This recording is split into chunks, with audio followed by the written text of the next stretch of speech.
Mr. Ukpong was a very successful entrepreneur and the richest man in his family, both immediate and extended. He spent most of his years abroad, from where he was able to amass all his wealth.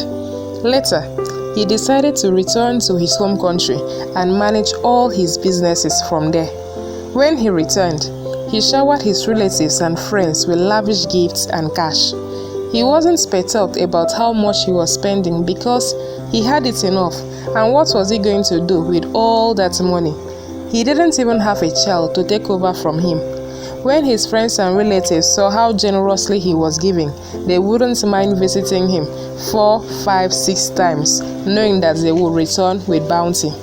Some only had to place a call and their bank accounts would be settled. His friends and relatives rejoiced, expecting a continuous flow of free wealth. Tony was Mr. Ukpong's nephew and a 300-level student in the university. He didn't really like studies, but at least he tried and was acing in his academics. But when he began to derive benefits from Mr. Ukpong, he became completely discouraged about schooling, questioning the purpose of it anyway. To his mind, his uncle would put him in charge of any of his companies. So, he stopped attending classes and used the money he got from his uncle to sort his courses and throw parties with his friends. Gabriel was Mr. Ukpong's childhood friend before Mr. Ukpong moved abroad. He got himself a very good job and was doing well in dedication and in humility.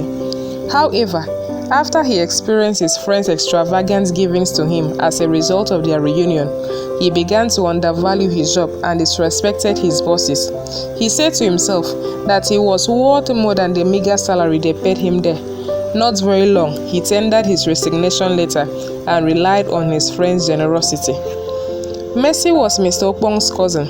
She experienced a lot of hardship that made her become enthusiastic about entrepreneurship. She would tell herself and anyone who cared to listen about all the businesses she would invest in if she had money. After Mr. Ukpong's return, she lost that enthusiasm and was reveling on her cousin's wealth. She said, "Business is for generating money, so why should I bother if I'm getting it already?" Abigail, on the other hand, was Mr. Ukpong's stepsister.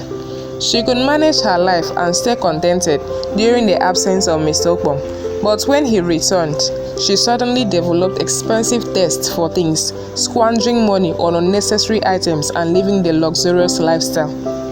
For like 7 months, the generosity of Mr. Ukpong continued without dwindling. Then, he did something that threw everyone off balance. He snuck out of his house and out of his country and returned back to the country he came from. Before 2 days had passed, the news of it had reached everyone. His family tried reaching out to him to understand why he had to take such a sudden decision. After 1 week of several phone calls, Mr. Ukpong finally picked his call.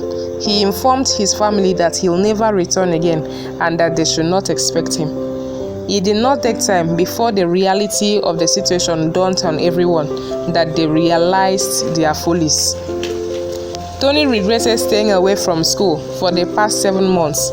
He had no money again to lavish with his friends. He became lonely and academically challenged. Gabriel suffered depression because he had no job.